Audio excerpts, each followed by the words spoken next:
ആകാശവാണി കവരത്തി.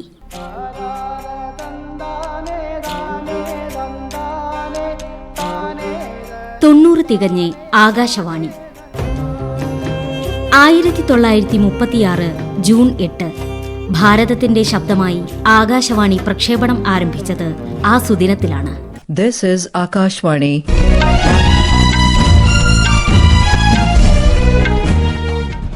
ലോകത്തിലെ ഏറ്റവും വലിയ റേഡിയോ പ്രക്ഷേപണ ശൃംഖലയായി വികസിച്ചു പിന്നീട് ആകാശവാണി. ഹൃദയതാളമായി, സ്വരഭേദമായി ആകാശവാണി ജനമനസ്സുകളിൽ ഇടം നേടിയിട്ട് 90 വർഷങ്ങൾ.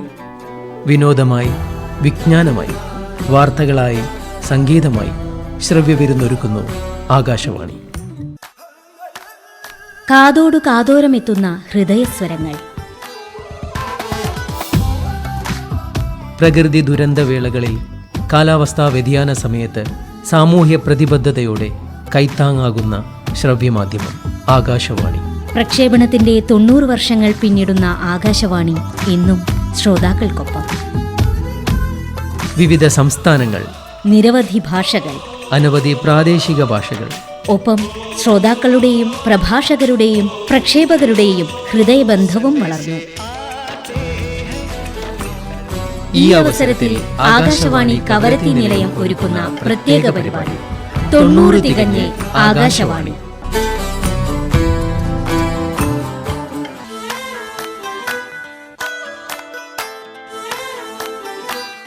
ഇന്നത്തെ 90 തികഞ്ഞ ആകാശവാണിയിൽ എത്തിയിരിക്കുന്ന അതിഥി നീണ്ട 14 വർഷക്കാലം സബ് ഡിവിഷണൽ ഓഫീസറായി സേവനമനുഷ്ഠിച്ച് വിരമിച്ച കൽപ്പേനി സ്വദേശി പി കോയമ്മ ഹാജി. ആകാശവാണി കവരത്തിയുടെ എക്കാലത്തെയും മികച്ചൊരു ശ്രോതാവും കൂടിയാണ് പി കോയമ്മ. അദ്ദേഹത്തിൻ്റെ റേഡിയോയുമായുള്ള അനുഭവങ്ങൾക്കും ബന്ധങ്ങൾക്കും നമുക്ക് കാതോർക്കാം.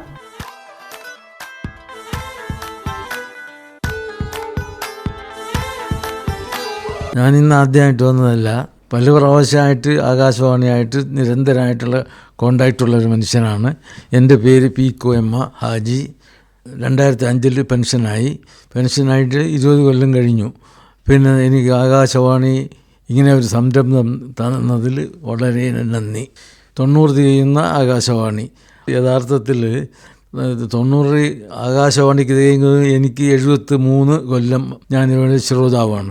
73 years. അതായത് കൽപ്പേനിയിൽ എന്ന് റേഡിയോ വന്നോ അന്ന് മുതൽ ഞാൻ അവിടുത്തെ ഒരു ശ്രോതാവാണ്. അതായത് ഇന്ത്യക്ക് സ്വാതന്ത്ര്യം കിട്ടിയത് 1947 ഞാൻ ജനിക്കുന്നത് 1945. 2 കൊല്ലം മുമ്പാണ് ഇതാണുള്ളത്. നമ്മളെ ദ്വീപിലെ കണ്ടീഷൻ അനുസരിച്ച് സാധാരണയായി ഓണം പോയി, അതായത് മൺസൂണിന് മുമ്പ് പോയിട്ട് എല്ലാ വീട്ടിലേക്കുള്ള സാധനങ്ങളെല്ലാം കൊണ്ടുവന്നിട്ട് അതായത് 6 മാസത്തേക്കുള്ള സ്റ്റോക്ക് ഉണ്ടാകും. അപ്പോൾ ഈ 6 മാസത്തേക്കുള്ള സ്റ്റോക്ക് വേണ്ടിയിട്ട് പോയ ഓണം പ്രതികൂലമായ കാലാവസ്ഥ കാരണം തിരിച്ച് ദ്വീപിലേക്ക് എത്താൻ പറ്റിയില്ല. എന്നിട്ട് മലബാറിൽ, അതായത് മാംഗ്ലൂരോ എവിടെയാണെന്നുള്ളത് കിട്ടിയത് തിരുവനന്തപുരം കാസർഗോഡ് വരെ ഉണ്ടാകും. അവിടെ എത്തിയ സമയത്ത് ഈ കൊടുങ്കാറ്റ്, അതായത് മൺസൂണിൽ സാധനം കൊണ്ട് ഓടി വരാൻ പറ്റില്ല. അപ്പോൾ അടുത്തുള്ള സ്റ്റേഷനിലേക്ക് അവിടെ പോയിട്ട് ഓടവും കയറ്റി വെക്കുക. സാധാരണയായിട്ട് ഏളിയിലാണ് അവിടെ പോയി കുടുങ്ങുന്നത്. എന്നിട്ട് തിരിച്ചു വരണമെന്നുണ്ടെങ്കിൽ 3 മാസം 4 മാസം കഴിയണം. അതായത് ജൂൺ കഴിഞ്ഞിട്ടേ വരാൻ പറ്റുള്ളൂ. അപ്പോൾ ഇതിൻ്റെ ഇടയിലാണ് ഇന്ത്യക്ക് സ്വാതന്ത്ര്യം കിട്ടിയത്. ആ ന്യൂസ് അറിയുന്നത്. അത് ലക്ഷദ്വീപിൽ നമ്മൾക്ക് അറിയുന്നത് എങ്ങനെയെന്നറിയോ, ഒരു കോണ്ടാക്റ്റ് ഇല്ലാത്ത കാലമാണ്. കപ്പലോ ഒന്നുമില്ല. അതുവരെ നിങ്ങൾക്ക് ചിന്തിക്കാനേ അറിയാൻ പറ്റില്ല. അങ്ങനത്തെ ഒരു സാഹചര്യത്തിലാണ് ഞങ്ങൾ അന്ന് ജീവിച്ചുകൊണ്ടിരുന്നത്. എന്നിട്ട് 6 മാസം കഴിഞ്ഞിട്ടാണ് ദ്വീപിലേക്ക് ഓടം സാധനം കൊണ്ട് തിരിച്ചു വന്നാലാണ് കരയിലായിട്ടുള്ള ബന്ധം, ആരൊക്കെ മരിച്ചു, ആരൊക്കെ ജീവിച്ചു, എന്തെല്ലാം നടന്നു എന്നൊക്കെ അറിയുന്നത് അങ്ങനെയാണ്. അപ്പോൾ 6 മാസം കഴിഞ്ഞിട്ടാണ് സ്വാതന്ത്ര്യം കിട്ടിയ സംഗതി നമുക്കറിയുന്നത്. അപ്പോൾ ആ നമ്മളെ ദ്വീപിൽ പ്രബുദ്ധരായ കുറേ ചെറുപ്പക്കാർ വിചാരിച്ച ഈ പ്രതിസന്ധി തരണം ചെയ്യണം. അതിന് അവർ കണ്ട മാർഗം, അതായത് അന്നൊക്കെ തേങ്ങയ്ക്ക് തീരെ വിലയില്ലാത്ത സമയമാണ്. അപ്പം ഇതിനെ അവർ ഓരോ വീട്ടിൽ നിന്നും ഓരോ തേങ്ങ എടുത്ത് തേങ്ങ സംഭരിച്ച് എന്നിട്ട് ഇത് കൊപ്പര ഉണ്ടാക്കി കരയിൽ കൊണ്ടുപോയി കൊടുത്ത് ഒരു റേഡിയോ സെറ്റ് കൊണ്ടുവന്ന് വന്നാൽ ഒരു ബുദ്ധിമുട്ടില്ലല്ലോ, എല്ലാ ന്യൂസും കിട്ടുമല്ലോ. അപ്പോൾ അതിന് വേണ്ടിയിട്ട് ഒരു ബർഫി എന്നൊരു സെറ്റ് ഇങ്ങനത്തെ തേങ്ങ കൊണ്ടുവന്ന് അന്ന്, അതായത് 1953 മുതൽ ഞാൻ ഈ നമ്മളെ റേഡിയോ ലിസണറാണ്. അവിടെ മറ്റൊരു PHC അത്രയും ഇല്ല, ഒരു കമ്പൗണ്ടറും ഒരു ഡോക്ടറും ഒരു MNO ഉണ്ടാവും. അത് ഇവർ അങ്ങനത്തെ അവിടുത്തെ കമ്പൗണ്ടർ എക്സ് മിലിറ്ററിക്കാരനായതുകൊണ്ട് അയാൾക്ക് ഇത് ഓപ്പറേറ്റ് ചെയ്യാൻ അറിയാം.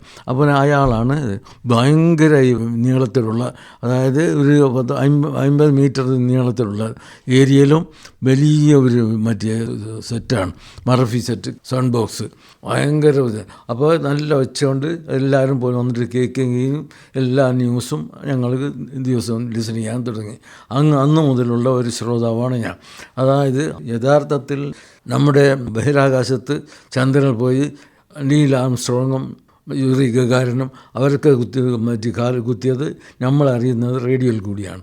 അപ്പോൾ റേഡിയോ എന്ന് പറഞ്ഞൊരു സംഗതി ഏറ്റവും വലിയ നമ്മുടെ ഇതിലുള്ള അടുത്താണല്ലോ ഈ ദൃശ്യ മാധ്യമം വന്നത്. അതിന് വരെ ഇതില്ലായിരുന്നു. നമുക്ക് വേണ്ടി ദ്വീപുകാർക്കും വേണ്ടിയിട്ട് ഒരു പ്രോഗ്രാം തന്നെ നമ്മളെ ലക്ഷദ്വീപ് അഡ്മിനിസ്ട്രേഷൻ ദ്വീപുകാർക്ക് വേണ്ടി എന്ന് പറഞ്ഞിട്ട് കോഴിക്കോട് നിന്ന് റിലേ ചെയ്യാൻ തുടങ്ങി. അരമണിക്കൂറുണ്ടായിരുന്നു. ആ സമയത്ത് തന്നെ അരമണിക്കൂറുണ്ട് ഇലങ്കൈ വാനൊളി എന്ന് പറഞ്ഞ് മറ്റേ സിലോണിൽ നിന്ന് ബ്രോഡ്കാസ്റ്റ് അരമണിക്കൂർ ചെയ്യുന്നത്. അപ്പോൾ അങ്ങനെ എല്ലാ കാര്യം നിന്ന് അന്ന് മുതൽ ഇന്നലെയായിട്ടുള്ള ഒരു ശ്രോതാവ് എന്നതിലേക്ക് വളരെ സന്തുഷ്ടനാണ്. കാരണം റേഡിയോയിൽ കൂടി എല്ലാ ന്യൂസും കിട്ടും. വളരെ വളരെ ഇമ്പോർട്ടൻ്റ് ന്യൂസ് കിട്ടും.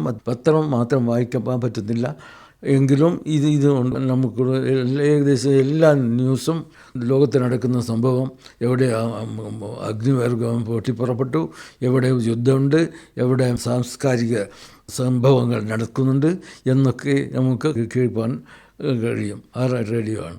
അപ്പോൾ റേഡിയോ വേറെ ഒരു റേഡിയോ ഉണ്ട്, ഹാംലെസ് റേഡിയോ എന്ന് പറഞ്ഞിട്ട്. അപ്പോൾ അതിനെപ്പറ്റി ഞാൻ പറയുന്നില്ല.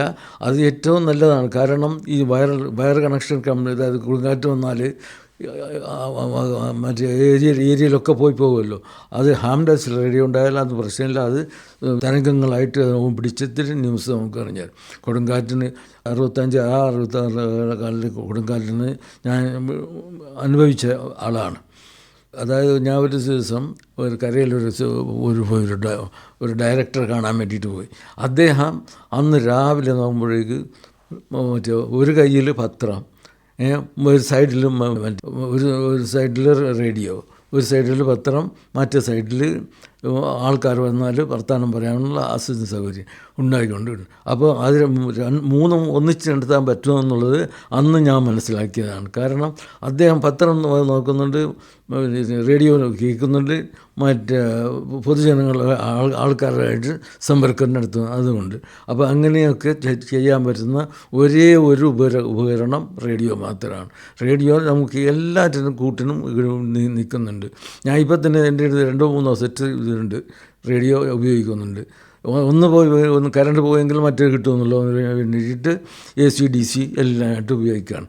അപ്പോൾ അത്രയ്ക്കും ആകാശവാണിയായിട്ട് ഞാൻ വളരെ ബന്ധത്തിലുള്ള ഒരാളാണ്. എന്ത് ന്യൂസും ലോകത്ത് എന്ത് നടക്കുന്നു, ഇപ്പോൾ നടക്കുന്നുണ്ടെങ്കിലും ന്യൂസ് എനിക്ക് കിട്ടുന്നത് കാരണം ഈ റേഡിയോ എല്ലാ ദിവസവും രാത്രി 11 മണിക്ക് ക്ലോസ് ചെയ്യുന്നത് വരെ ഞാൻ ഉണ്ടാവും. അതായത് 1977 ഡോക്ടർ കോയയും പിന്നെ ഡോക്ടർ സൈദം അങ്ങനെ കുറേ ആൾക്കാരെല്ലാം കൂട്ടിയിട്ട് ഇലക്ഷൻ ആയിരുന്നു. അടിയന്തരാവസ്ഥയിലായിരുന്ന സമയത്ത് അങ്ങനെ ആൾക്കാരെല്ലാം വളരെ ആകാംക്ഷയോടെ ഈ അടിയന്തരാവസ്ഥ പിരിച്ചുവിടുന്നത് അന്വേഷണം ഉണ്ടായിരുന്നു. അപ്പോൾ അന്ന് മാർച്ച് 31, 1977 അന്ന് ഡിക്ലെയർ ചെയ്തത് ആ ന്യൂസ് ഞാൻ മോണിറ്റർ ചെയ്തു. എന്നിട്ട് കഴിഞ്ഞ് parliament is hereby demolished എന്ന് പറഞ്ഞു. അപ്പോൾ അന്ന് ആ ന്യൂസ് ഞാൻ പറഞ്ഞിട്ട് ഒരു 10 മിനിറ്റ് കഴിഞ്ഞപ്പോൾ ആൾക്കാർ അറിഞ്ഞു. ആൾക്കാർ എൻ്റെ അടുത്ത് വന്ന് അന്വേഷിക്കുന്നു, പോലീസ് വന്നിട്ടുണ്ട്. എന്തിനാ? ഞാൻ പറഞ്ഞു, ഞാൻ കേട്ട് ശരിയാണ്, 11 മണിക്കുള്ള ന്യൂസിൽ പാർലമെൻറ്റ് ഡിസോൾവ്ഡ് എന്ന് പറഞ്ഞിട്ട് ക്ലിയറായിട്ട് പറഞ്ഞിട്ടുണ്ട് എന്ന് പറഞ്ഞ് ഞങ്ങൾക്ക് എവിടെ വേണമെങ്കിലും പോയി. പിന്നെ പിറ്റേന്നാണ് ആൾക്കാർക്ക് അറിയുന്നത് ശരിയാണ്. അതെ. അപ്പോൾ അത്രയും നല്ല ന്യൂസ് ഫ്ലാഷ് ചെയ്യാൻ പറ്റിയ ഒരേ ഒരു മാർഗം റേഡിയോ ആണ്. റേഡിയോ നമുക്ക് എന്തിനും ഏതിനെയും ഏൽപ്പിക്കാം, അത്രയ്ക്കും വിശ്വസിക്കാവുന്ന മാധ്യമമാണ്. നമ്മുടെ റേഡിയോത്തെ പറ്റി കൂടുതൽ ഞാൻ പറയുന്നില്ല, കാരണം ഞാൻ പറഞ്ഞില്ലേ 73 കൊല്ലമായി ഞാൻ ഇതിൻ്റെ ശ്രോതാവാണ്. അപ്പോൾ അതിനെ പറ്റി കൂടുതൽ ഇതിനെപ്പറ്റി ഒന്നും പറഞ്ഞ് നിങ്ങളെ മുഷിപ്പിക്കുന്നില്ല. എല്ലാവരും ആത്മാർത്ഥമായി റേഡിയോ കേൾക്കണം എന്നുള്ള ഒരു എളിയ അഭ്യർത്ഥന മാത്രമേ ഉള്ളൂ. അതായത് ഞാൻ പറഞ്ഞില്ലേ, അതായത് റേഡിയോ നമുക്ക് ആശ്രയിച്ചാൽ കൊടുങ്കാറ്റിനും നെറ്റ് പോയാലും കിട്ടാനുള്ള ഒരേ ഒരു സംഗതി റേഡിയോ ആണ്. റേഡിയോ അത് റേഡിയോ മറ്റെന്തോ ആയിക്കോട്ടെ. അപ്പോൾ അതുകൊണ്ട് എല്ലാവരും എങ്ങനെ എത്ര മാക്സിമം റേഡിയോ ഉപയോഗിക്കുക എന്നുള്ള ഒരു വലിയ അഭ്യർത്ഥനയോടെ ഞാൻ ചുരുക്കുന്നു. പാട്ടോർമ്മ. സ്ഥിരം, അതായത് ഈ 73 കൊല്ലം ഞാൻ വളരെ പാട്ട് ആസ്വാദകനാണ്. അപ്പോൾ നിങ്ങൾക്ക് ഇഷ്ടപ്പെട്ടതായ, എല്ലാവർക്കും ഇഷ്ടപ്പെടുമെന്ന് തോന്നുന്ന വാരണത വന്നാൽ പാരിനടുവിൽ കേവലം ഒരു പിടി മണ്ണല്ല, ജനകോടികൾ നമ്മെ നാമായി മാക്കിയ മറന്നുപോയി. വയസ്സിന് എത്രയായി? 80 വയസ്സായി. അതുകൊണ്ട് ആ ഒരു പാട്ട് കേൾപ്പിച്ചാൽ വളരെ നല്ല. ഇന്നത്തെ 90 തികഞ്ഞ ആകാശവാണിയിൽ റേഡിയോയുമായുള്ള അനുഭവ കഥകൾ നിങ്ങൾക്കായി പങ്കുവച്ചത് നീണ്ട 14 വർഷക്കാലം ലക്ഷദ്വീപിൽ സബ് ഡിവിഷണൽ ഓഫീസറായി സേവനമനുഷ്ഠിച്ച് വിരമിച്ച കൽപ്പേനി സ്വദേശി പി കോയമ്മ ഹാജി. ഈ പരിപാടി നിങ്ങൾക്കായി തയ്യാറാക്കിയത് ഫസ്ലീന ബീഗം, ഉമ്പിയപുര. പ്രക്ഷേപണത്തിന്റെ 9 ദശകങ്ങൾ. 90 തികഞ്ഞ് ആകാശവാണി.